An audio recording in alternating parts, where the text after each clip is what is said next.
All right, let's bring in tonight's panel. And I am pleased to say I'm joined by media writer at The Australian, Sophie Ellsworth, and Sky News host, Caleb Bond. Caleb, I'm going to start with you. What are your thoughts on this piece by Rob Stokes? Are cities really just, do they need to be re-engineered because they were, designed by white people?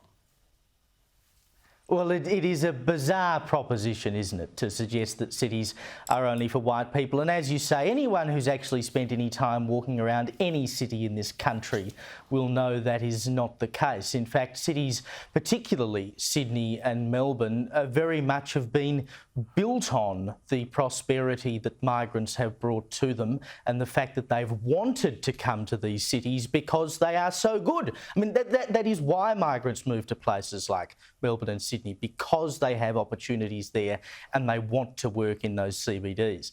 But if you go to the substantive point of his article, which is basically that we're moving away from this idea of the central business district and, he's calling it the central fun district or something.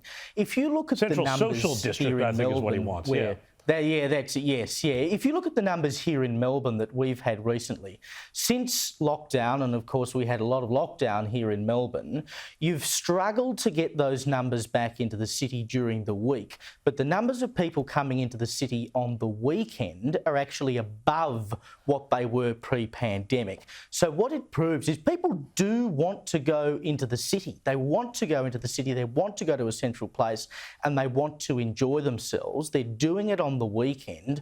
What we have to work out is how to get them back during the week so that they're drinking after work and not just on the weekend. Because if you're a cafe in particular, you can't just sustain yourself on that weekend trade. You need at least 5, if not 7 days of trading every week, and cities just simply aren't getting that. And any city's minister who reckons that's not what they need ought to lose their job.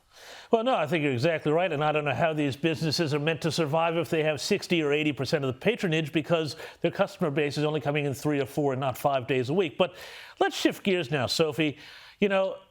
I'm not a smoker of cigarettes, but I saw this story and I thought there's something that really made me feel like this was just tapped a very ugly Australian vein. And it's about a New South Wales couple who have taken their neighbours to court and are calling for a statewide ban on people smoking on their apartment balconies.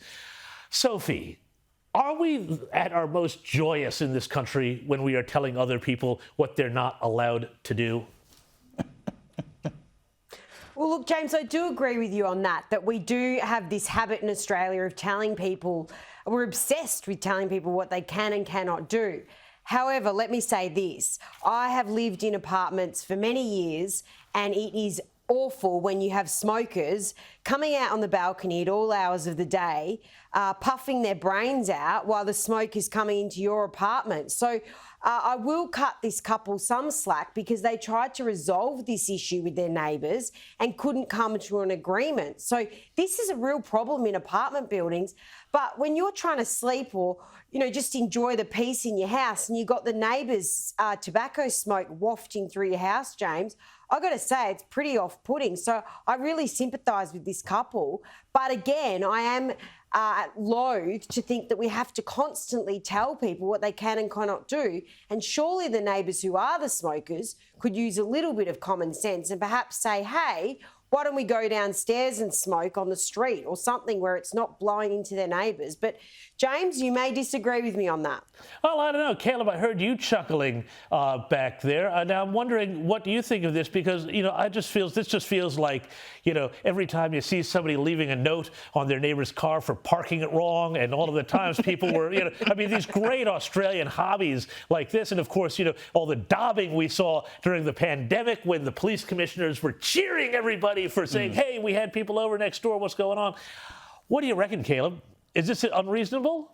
Well, frankly, if you don't want to smell other people's smoke, you shouldn't live in close quarters. I mean, this is the sort of stuff that can happen when you live in an apartment building. It's like people who move in next to pubs and then complain that there's noise after midnight. You moved in next to a pub, for heaven's sake. What did you expect? If you live in an apartment and you have a balcony, that is your balcony. You're stepping out onto open air. And sure, there are people who live next to you and they might not like the smell of it, but you you accept that when you move into a situation where people live very close together? I just hate the idea that we go down this road where when you are in your own space and your balcony is your own space, if we start dictating that you can't smoke, presumably we're dictating now you can't play music because someone else might find it offensive when I play Rachmaninoff on my balcony. They might find it offensive when I'm out there, you know, talking about right-wing politics because I might have lefty neighbours living next to me. Where does it end? Seriously. Well, I'm glad, Caleb, I'm not your neighbour. With your attitude. I completely disagree with that. Caleb's going to have us all living in isolation, James. Well, I don't know. I'm just frankly surprised that Caleb listens to anybody so modern as Rachmaninoff. But you know, I want to move on. I want to move on here because there's a lot of other issues we want to cover here. And the youth crime problem in Queensland. There's been a bunch of videos surfacing of residents taking matters into their own hands to stop thugs stealing their cars, trying to break into their homes, and commit all sorts of mayhem. You know, these leads to tackles and chases and all sorts of things. But we've also seen how it can end tragically following the alleged murder of Brisbane mother Emma Lavelle during a violent home invasion on Boxing Day. Now, the Queensland government has done something about it, announcing a bunch of new measures to crack down on youth crime. But at the same time, in Perth, a 12-year-old boy has been let off for his part in a mob attack because the court ruled he wasn't capable of understanding his actions. Caleb, do we need to find a balance with this? I mean, it just seems like, you know, the courts every time and these activists, they want to keep young people from facing up to the responsibility for the crimes they commit. And as a result, they wind up committing more crimes. I know, and this is not just a problem in Queensland. And I will note, look, you know, good on Anastasia Palaszczuk for coming out today and saying we're going to take this more seriously and have stricter rules. But there has been a youth crime problem in Queensland for a very long time that has been largely ignored. We had statistics come out recently here in Victoria that showed that aggravated burglaries, so when someone's at home or the kid's got a weapon or some such, for people aged 10 to 14 have almost gone up by 100%. I think it was about 80% increase in aggravated burglaries being committed by kids aged just 10 to 14. So you've got to ask the question, what is the root cause here and what can we do about the root cause? But you cannot let children get away with it because if you allow them to be criminals as kids, it breeds a lifelong crime spree, which leaves behind more victims. And then you've got these activists who say, oh, well, we need to raise the age of criminal responsibility.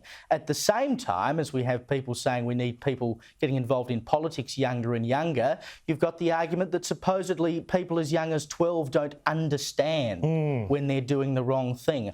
I do not buy that for a minute. Well, I want to stop you right there on that idea of young people not understanding what they're doing, because there was a story today that says that while they may not be old enough to understand if they commit a crime, kids as young as 13 could be brought in as consultants by Labor on government policy. Now, Sophie, this consulting process sounds like a youth version of The Voice, minus the referendum and the constitutional makeover. But seriously, I mean, isn't this just the worst of pander politics? Well, I'm getting a little bit concerned, James, that we seem to be having in Australia now just constant chat fests where we sit around a round table and we pontificate on what might or might not happen, and we engage everyone and we chat and chat and chat. I'm concerned by this. And also some of the people that were appointed in this group represent a minority group. So is this tokenistic, I ask? And do we need to be constantly consulting the community on everything? I mean, how are we going to get stuff done if there's constant chat fests every 5 minutes? And this seems to be the modus operandi that we've had with the appointment of the new government. So I wonder what good will come of this, and if any good will come of this, James. Yeah, well, I reckon they ought to go back and read that other old white guy, Edmund Burke, on representative democracy, but to understand what they're talking about here. But that's all the time we have for this panel tonight. But thank you, Sophie Ellsworth and Caleb Bond, for joining us.